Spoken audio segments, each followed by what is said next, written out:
tends to corrupt. Absolute power corrupts absolutely adalah adagium dari John Dalberg Acton yang berarti bahwa kekuasaan cenderung merusak dan kekuasaan absolut merusak sepenuhnya. Perkenalkan, nama saya Valentine Kerubin Hermanto dan rekan saya Rizky Basyarohman dan Benny Behendri sebagai delegasi dari Universitas Tanjung Pura untuk PDPHP Bawaslu 2022. Pada kesempatan kali ini kami akan mengantarkan argumen kami di dalam 3 sisi, yaitu filosofis, sosiologis, dan yuridis. Negara demokrasi adalah negara yang mampu memberikan kebebasan kepada rakyatnya dan mampu untuk membagi kekuasaan secara ideal di dalam negaranya atau disebut dengan trias politika. Tapi, seiring perkembangannya waktu, diperlukan adanya tambahan di dalam suatu negara untuk menunjang kehidupan tersebut yang disebut dengan organ tambahan negara atau auxiliary state organ. Salah satu auxiliary state organ yang ada di Indonesia adalah Bawaslu, yang juga bertindak sebagai eksekutor, lembaga quasi-judicial yang juga memiliki open legal policy. Bawaslu berwenang untuk mengawasi pemilu dan sesuai dengan undang-undang pemilu atau bertindak sebagai fumus boni iuris. Wewenang Bawaslu diatur di dalam pasal 95 dan pasal 460 sampai 463 Undang-Undang Pemilu.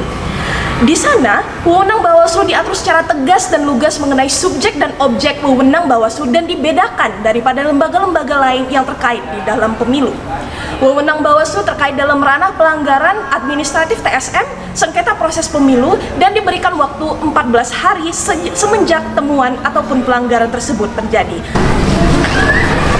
Menurut Gustav Radbruch, hukum seharusnya mengandung 3 unsur.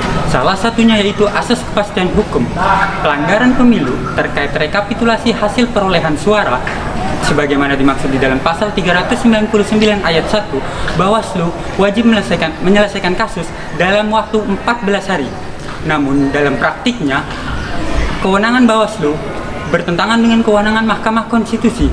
Dalam pasal 474 Undang-Undang Nomor 7 Tahun 2017, Mahkamah Konstitusi berwenang untuk melaksanakan persidangan sengketa penetapan hasil proses pemilu, di mana kewenangan tersebut erat kaitannya dengan perolehan hasil suara peserta pemilu.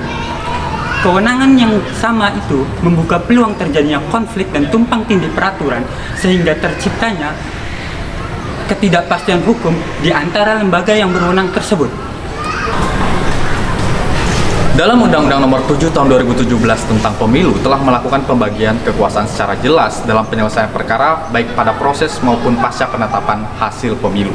Dalam pasal 95 Undang-Undang Pemilu memberikan wewenang kepada Bawaslu untuk menyelesaikan perkara pada saat proses pemilu berlangsung ataupun sebelum penetapan. Sedangkan pada pasal 474 Undang-Undang Pemilu memberikan wewenang kepada Mahkamah Konstitusi untuk menyelesaikan permasalahan perselisihan suara atau pasca pemilu terjadi. Dalam pasal 24C ayat 1, Mahkamah Konstitusi berwenang untuk memutus perselisihan tentang hasil pemilu. Apabila kita kaji lebih mendalam, perselisihan tentang hasil pemilu seharusnya tidak hanya berdasarkan perselisihan jumlah suara sebagaimana yang ada di status quo dalam undang-undang pemilu, tetapi juga harus mencakup tentang penetapan ataupun keputusan yang berimplikasi secara langsung terhadap paslon tertentu. Maka dari itulah apabila terjadi perselisihan pasca penetapan hasil pemilu secara nasional, maka sejatinya yang berwenang dan berada dalam ranah pasca penetapan hasil pemilu adalah Mahkamah Konstitusi.